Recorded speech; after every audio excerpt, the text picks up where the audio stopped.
Well, hi, and welcome to this week's episode of My Coaching Story, where we get to interview great business coaches from all around the world and find out what got them into business coaching. Suzzanne Laidlaw, Perth, Western Australia. How are you? I'm great. Excellent. And good to be here.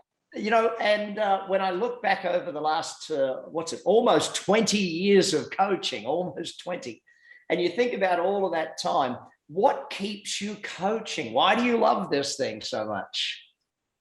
I think it just makes my heart sing when I help people achieve things that are beyond their wildest dreams. And I started, swimming coaching when I was about 12. And I just used to get such a kick out of someone saying, and it was 2-year-olds, I can't swim to the other side of the pool. They're, I can't. And I'm like, well, you don't have to swim to the other side of the pool. You just have to turn one arm after the other and follow me, and maybe it'll happen. And lo and behold, a minute later they swum to the other side of the pool.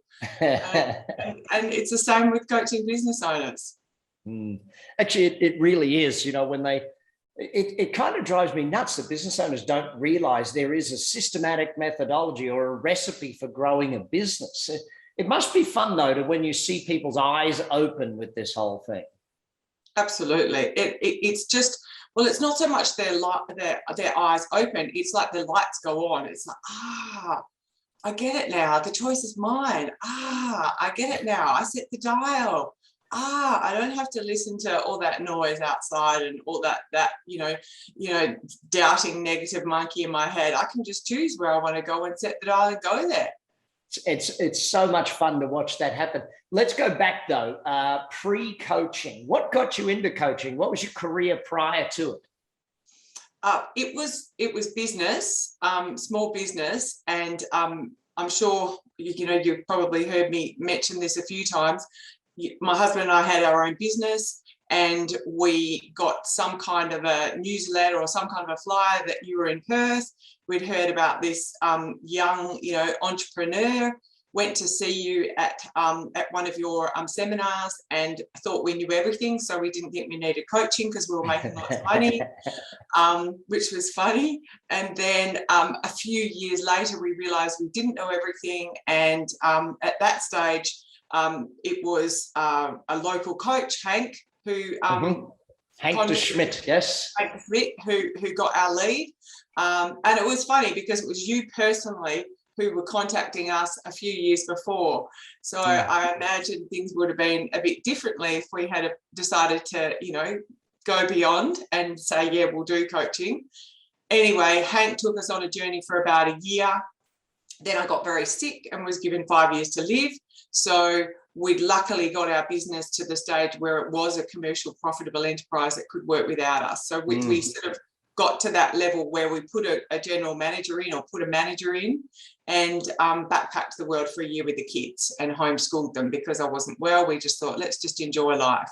And, I wonder, if we hadn't have gone through the Action Coach journey, would we have been able to do that? Yeah. And so that was an amazing privilege to be able to do that. And then eventually came back, sold our business. I finally got rid of the disease and then decided that we'd be property investors and semi-retired, had pots of money, lots of properties and did property investing, flipping and having fun.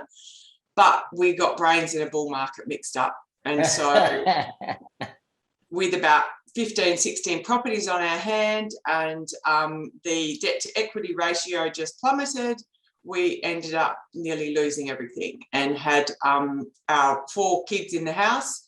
And I was mid-40s and it was like, well, if it's up to me, it's got to be. And I thought, what do I love? I love coaching because I'd always done sports coaching for fun. And I love business because I've got 20 years business experience. So I picked up the phone and said, Hank, hey, do you think I could be an action coach?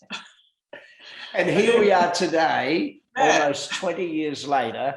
Literally hundreds and hundreds of business owners have worked with you. One of the things that a lot of them do say is that you took away a lot of their loneliness as a business owner and you helped them make friends with other business owners, or you built a community. Tell me more about why you do that. I think, when we look at what motivates people and intrinsically we like to be part of a team. We like to contribute. So if I'm a business owner at the top of the pecking order, I'm at the top. So it can, if you're a solo, owner, or even in a team, it is quite lonely. So when you're involved in catching up with other business owners, there's a sense of belonging. There's a contribution. You're contributing because you get such a buzz out of saying, hey, I use that app for that. Oh, wow, I never heard of that. Oh, I use this application. Oh, that's fantastic. So you're contributing, you're part of a team. Reward and recognition from people outside of your normal sphere is a huge benefit, benefit. It just makes such a massive difference. And the outsider's perspective and accountability is enormous.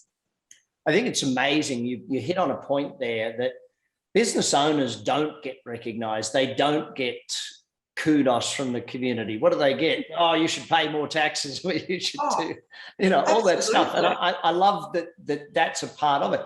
Have you got any favorite client stories after all of these years? There must be one or two that stand out. You say, I loved seeing this happen to this person or this business. Yes, absolutely. And I don't know if you heard on the grapevine recently this client story, but a young lad came to me in his mid-20s. He had arms about this big, tattoos, bordering on illiterate, but lots of big ideas and lots of enthusiasm and grunt. He was doing bodyguarding at nighttime in nightclubs, had 2 takeaway Mexican type stores, and was coaching with me because he said, I want to be an entrepreneur. So I got to change this because he was working really hard. Lo and behold, Brad Sugar says, I'm coming to Perth, first in best dressed, we'll coach your clients for a day. So he comes along, and then something clicked in his head when you talked about the model of a perfect business, and he realized his business was not the model of a perfect business. It wasn't leverageable, it wasn't replicable. There was many things that the distribution model was not good enough because it relied on him. Anyway, came and did some brainstorming with me after that. We kept ticking the boxes of the model.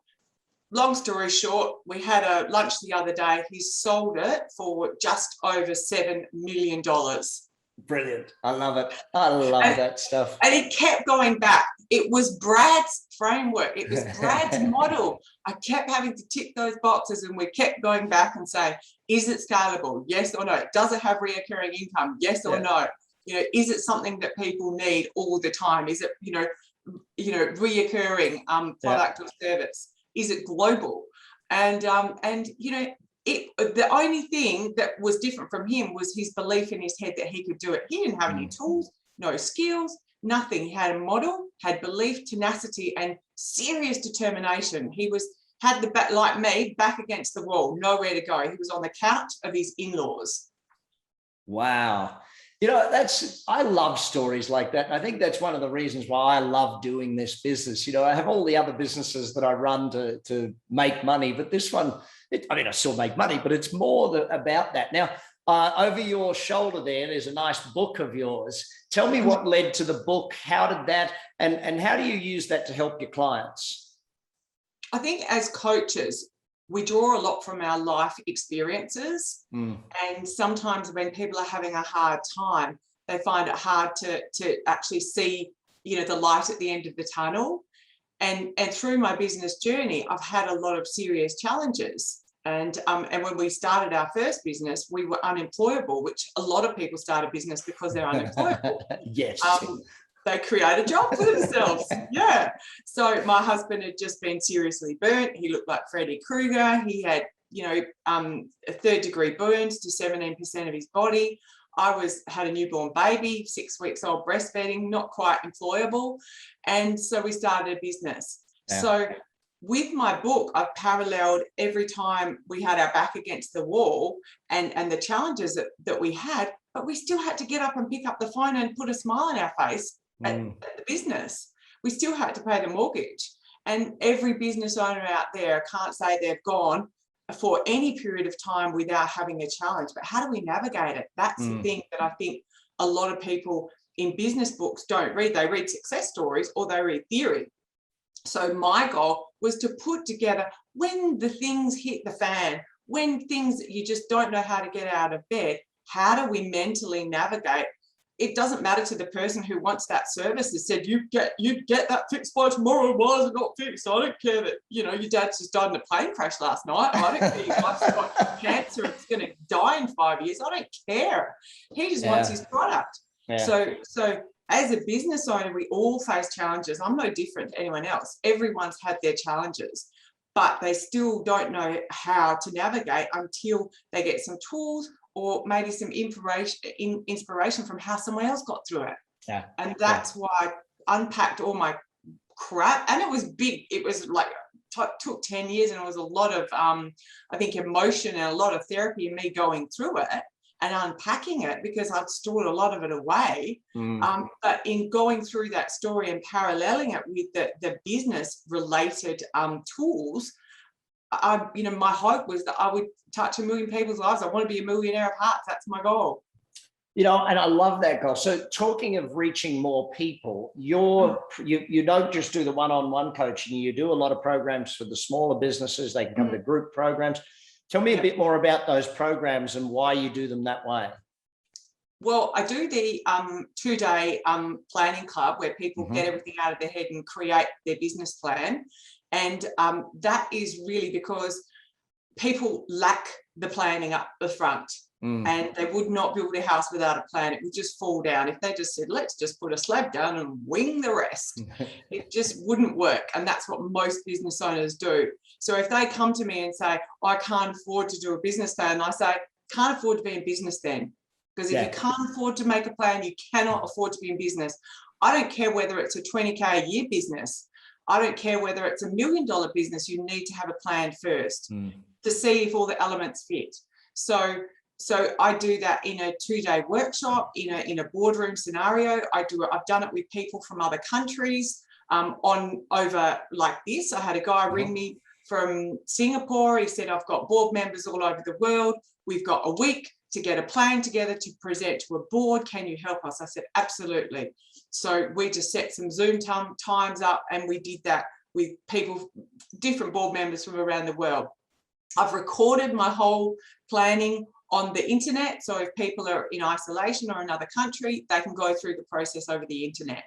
So that way, whether somebody is in, Timbuktu or right in front of me, I can help them to create a plan. And it's really simple and easy. It's not difficult, going from where you want to go to where you are to everything in between. You know, I love the way, and a lot of your clients, I think that the easiest way to describe it is that they say you make things much simpler for them. Tell me more. Why do they say that, first and foremost? I think because it is simple. I think people complicate it. I like things that are fun and simple, and all of the rest of everyone else can do everything else. It's just fun. I mean, like yesterday, a coaching session, a guy was telling me how much an hour's worth on a service. And then I said, okay, so what about this product? And he did the calculations, and it was $25 less. And I was like, isn't that interesting? And I said, so how long have you known that? And he goes, about 2 seconds. And so all of a sudden there's profitability to be found in there. Yeah. So speaking then of, them growing, your clients growing, your business is also growing, your team is growing. What's the future for your coaching firm? Where do you see yourselves going as a firm? I see us potentially helping more people globally with because I do a group that I catch up with once a month. I do a group I catch up with once a quarter, and I have my one-on-one people, and I have the business planning. The gate is the business plan. I will not coach someone if they don't have an up-to-date business plan that they can send to me. So that's the gate. If they're not prepared to do that, go and see another coach that likes to coach to fluff, which I'm not. It's the longer I coach, the more the numbers are sort of that central core and having the plan, all of those things.